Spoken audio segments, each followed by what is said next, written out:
हरे कृष्णा। अध्याय 9 श्लोक नंबर 4।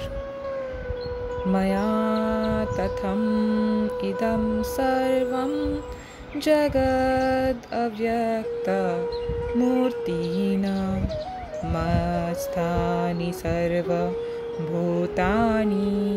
न चाहं तेष्व अवस्थितः। इसका अर्थ, यह संपूर्ण जगत मेरे अव्यक्त रूप द्वारा व्याप्त है। समस्त जीव मुझ में है किंतु मैं उनमें नहीं हूँ। इसका तात्पर्य, भगवान की अनुभूति स्थूल इंद्रियों से नहीं हो पाती। कहा गया है कि अतः श्री कृष्ण नामादि न भवेद्ग्राह्यम् इंद्रियैः सेवोन्मुखे हि जिह्वादौ स्वयं एव स्फुरति अधा। भक्ति रसामृत सिंधु 1.2.234। भगवान श्री कृष्ण के नाम, यश, लीलाओं आदि को भौतिक इंद्रियों से नहीं समझा जा सकता। जो समुचित निर्देशन से भक्ति में लगा रहता है, उसे ही भगवान का साक्षात्कार हो पाता है। ब्रह्म संहिता में 5.38 कहा गया है, प्रेमांजन चुरित भक्ति विलोचनेन संत सदैव हृदयेषु विलोकयन्ति। यदि किसी ने भगवान के प्रति दिव्य प्रेमाभिरुचि उत्पन्न कर ली है, तो वह सदैव अपने भीतर तथा बाहर भगवान गोविंद को देख सकता है। इस प्रकार वे सामान्य जनों के लिए दृश्य नहीं है। यहाँ पर कहा गया है कि यद्यपि भगवान सर्वव्यापी है और सर्वत्र उपस्थित रहते हैं, किंतु वे भौतिक इंद्रियों द्वारा अनुभव गम्य नहीं है। इसका संकेत अव्यक्त मूर्तिना शब्द द्वारा हुआ है। भले ही हम उन्हें न देख सके, किंतु वास्तविकता तो यह है कि उन्हीं पर सब कुछ आश्रित है। जैसा कि 7वें अध्याय में बताया जा चुका है कि संपूर्ण दृश्य जगत उनकी दो विभिन्न शक्तियों, परा या आध्यात्मिक शक्ति तथा अपरा या भौतिक शक्ति का संयोग मात्र है। जिस प्रकार सूर्य प्रकाश संपूर्ण ब्रह्मांड में फैला रहता है, उसी प्रकार भगवान की शक्ति संपूर्ण सृष्टि में फैली है और सारी वस्तुएं उसी शक्ति पर टिकी हैं।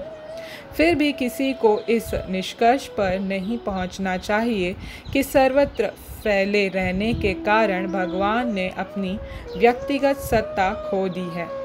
ऐसे तर्क का निराकरण करने के लिए ही भगवान कहते हैं, मैं सर्वत्र हूँ और प्रत्येक वस्तु मुझ में है, तो भी मैं पृथक हूँ। उदाहरणतः, राजा किसी सरकारी विभाग का नहीं, सरकार का अध्यक्ष होता है और सरकार उसकी शक्ति का प्राकट्य होती है। विभिन्न सरकारी विभाग राजा की शक्ति के अतिरिक्त और कुछ नहीं होते और प्रत्येक विभाग राजा की क्षमता पर निर्भर रहता है।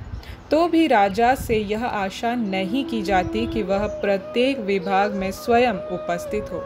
यह एक मोटा सा उदाहरण दिया गया। इसी प्रकार हम जितने स्वरूप देखते हैं और जितनी भी वस्तुएं इस लोक में तथा परलोक में विद्यमान है, वे सब भगवान की शक्ति पर आश्रित है।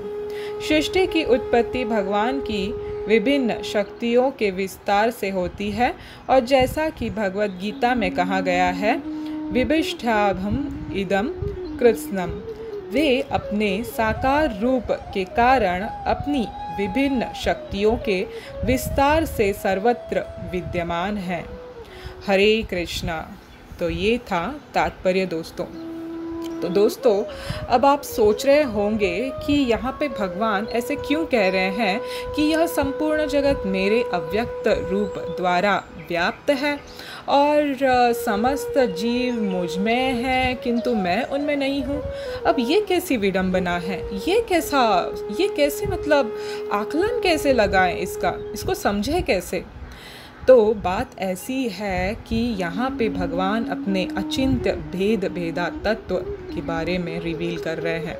इनकंसीवेबल पावर भगवान का, जो हम अपने जो भौतिक इंद्रियों से आकलन नहीं लगा सकते या अनुभूति नहीं कर सकते। भगवान कृष्ण का एक और नाम है अधोक्षज, जिसका मतलब है जो हमारे स्थूल इंद्रियों के पकड़ में नहीं आते हैं, उसके परे हैं भगवान। हम उनको सोच नहीं सकते, उनके शक्तियों को।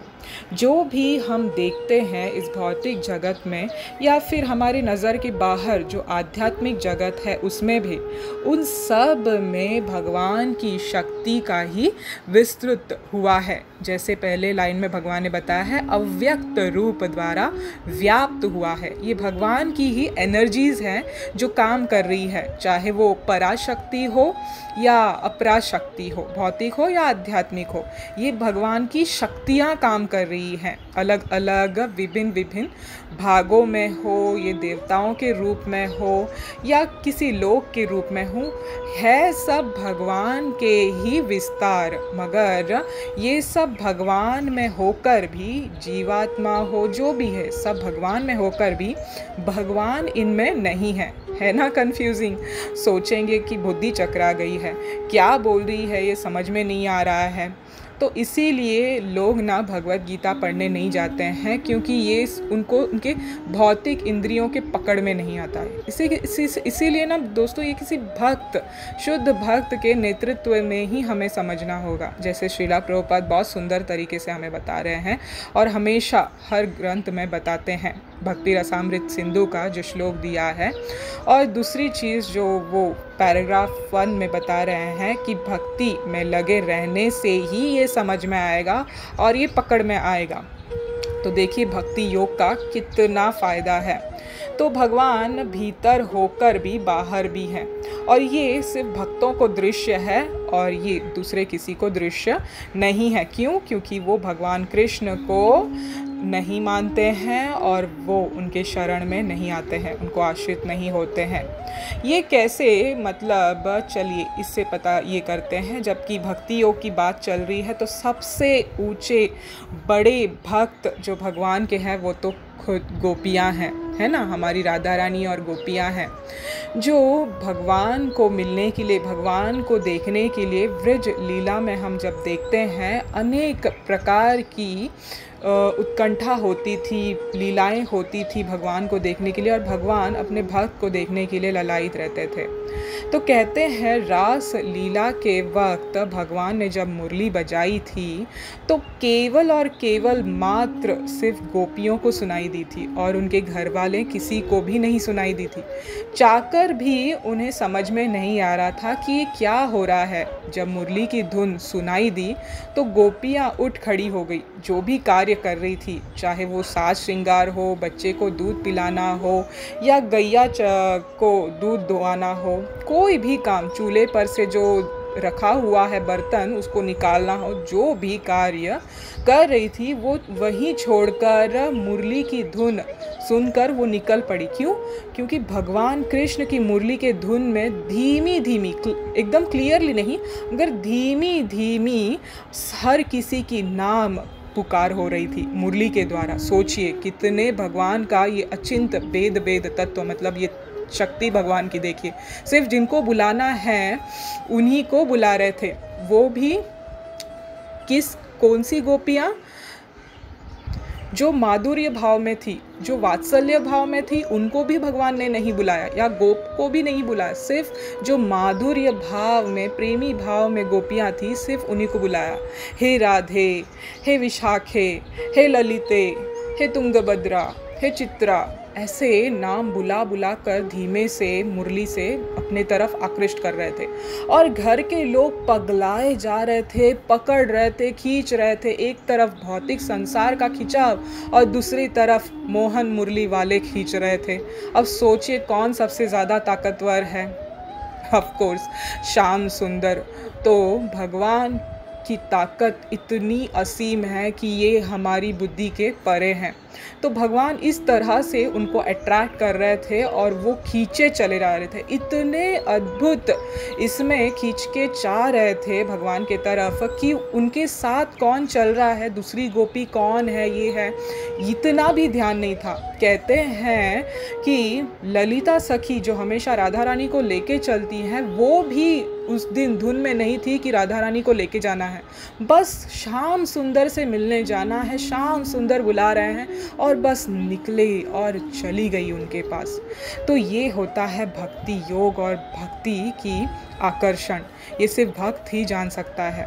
तो यहाँ पे भगवान यही बताना चाहते हैं कि मेरी अचिंत्य भेद भेद तत्व ये भौतिक जगत के बुद्धि के परे है, ये सिर्फ मेरे भक्त समझ सकते हैं कि मैं सब में होकर भी उनमें नहीं हूँ। सब में होकर मतलब उनकी शक्तियाँ जो कार्य कर रही है ये उनकी ही है, मगर वो प्रत्यक्ष रूप में नहीं है, अव्यक्त रूप में है, ये उनकी शक्तियाँ हो गई। और सब मुझ में है मतलब सब परमात्मा रूप में जो भगवान सबके हृदय में स्थित है।